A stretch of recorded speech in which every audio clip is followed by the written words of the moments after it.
All right, good. Gary got a job. Gary got a job. So I'd be happy to reciprocate when you get one, really. The one question everybody asks me since I've hosted the Grammys, I swear, everyone wants to know, what was the deal with Dylan? What was the deal with Bob Dylan? Did you see, those of you who did not see Bob Dylan on the Grammys, evidently he was, how would you put it? Wasted. Yeah, wasted. What's weird to me is evidently everybody now is just basically clean and sober, and Dylan just stands out now. I mean, people, what was the deal with Dylan? Well, what was the deal with you? Dylan's been that way 20 years. You're just noticing it for the first time, that's all. I'll tell you, let's see, who else? I'm not like into really heavy metal music. I'll tell you, I don't listen to much heavy metal music because there is this controversy that evidently there are some depressive, subliminal messages, and I'm just too close to being depressed on any given day to risk something sending me over the top, you know, because at any point I'll just floor it and go off Mulholland as it is. I don't need Motley Crue in the car behind me honking the fucking horn, you know what I mean?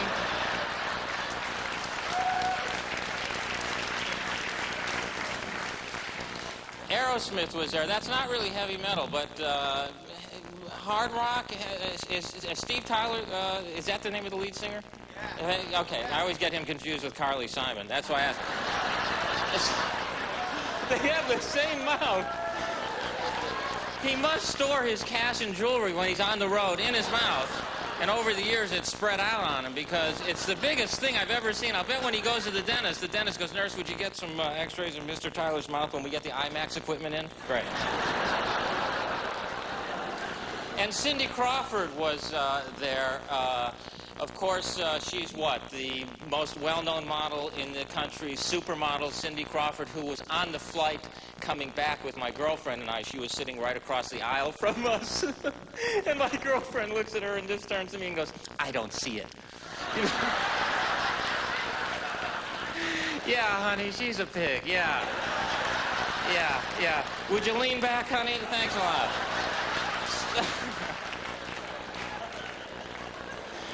So, in fact, you know, my girlfriend got mad. You know, as long as I've been doing stand-up, I've talked about dating. Now I'm involved in a relationship because I figured, hey, what could be worse than dating?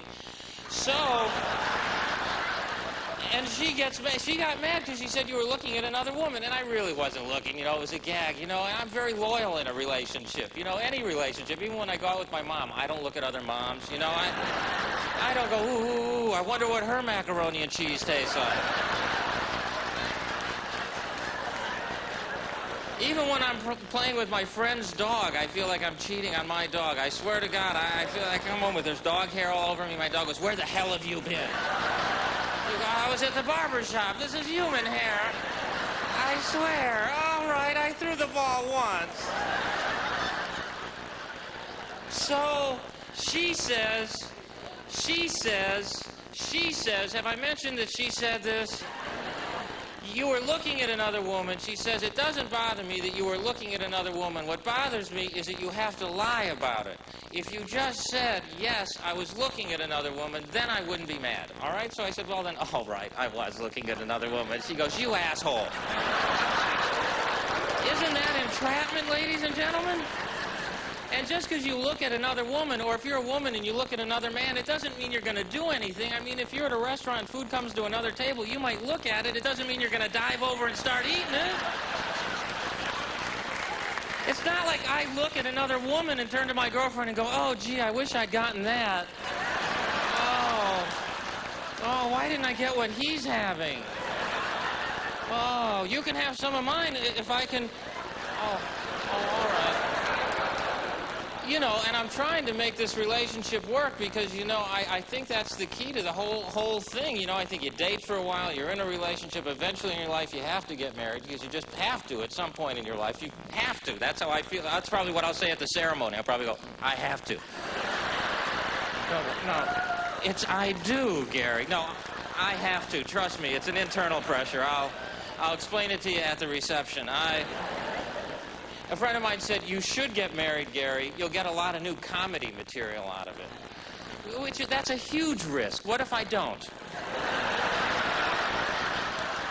Then what? Honey, not one funny thing in 10 years, honey. Not one funny thing.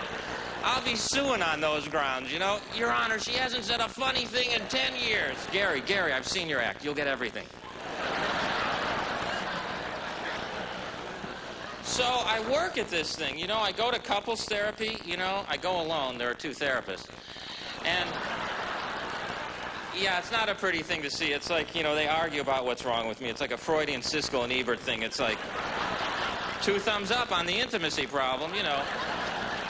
And I admit, by the way, that I have, you know, a little intimacy problem. I haven't even really gotten to the front of the stage yet, all right?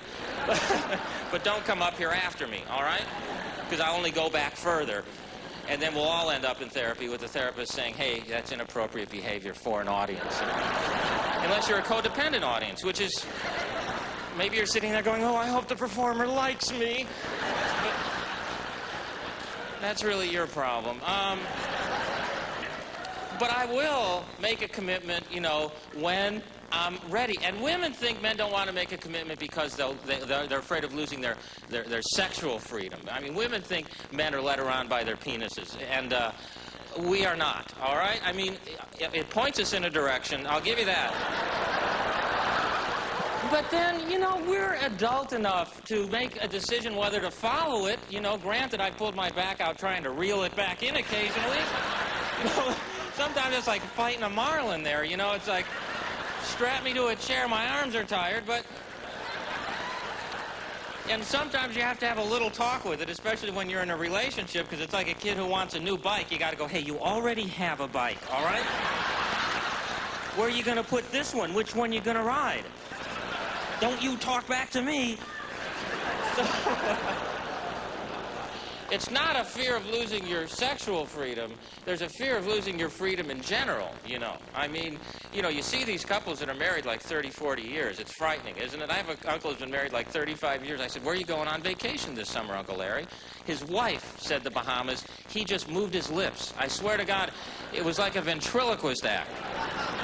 They're a year away from her just sticking her hand up his ass and working his head, all right?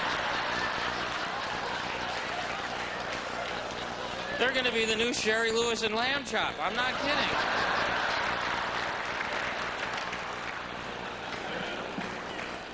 And it's not like marriage doesn't present its own set of problems. I mean, I had a friend of mine got married, and he called me up, and he says, my wife pays more attention to the new baby than she does to me, all right? I said, it seems to me you got to understand the baby is a blood relation to your wife, right? I mean, that's her son, basically. You're some guy she met in a bar, all right?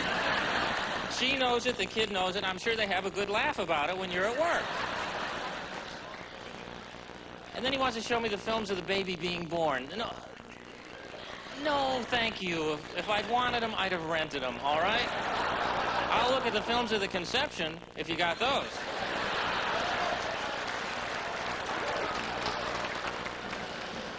So what I'm trying to tell you is I'm trying to make these relationships, the relationship work, you know, but I don't, you know, and we've been together 3 years. It's very hard to keep the sex fresh. How do you keep the sex fresh? I know it sounds, hey, put it in Tupperware, Gare. I mean, because after 3 years, you pretty much know what to expect. The sex is pretty predictable. You know, you're going, all right, this is where she's going to yell, you're my cowboy, you know, and you go, giddy up, all right, giddy up, here's a carrot. You don't know, you know.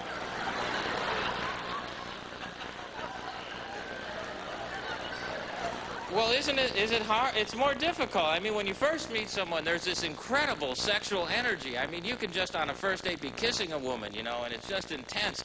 And a woman will just stop dead in the middle of that. It's the opposite of a guy. A guy will never be kissing a woman and just stop and go, gee, I don't even know you, you know.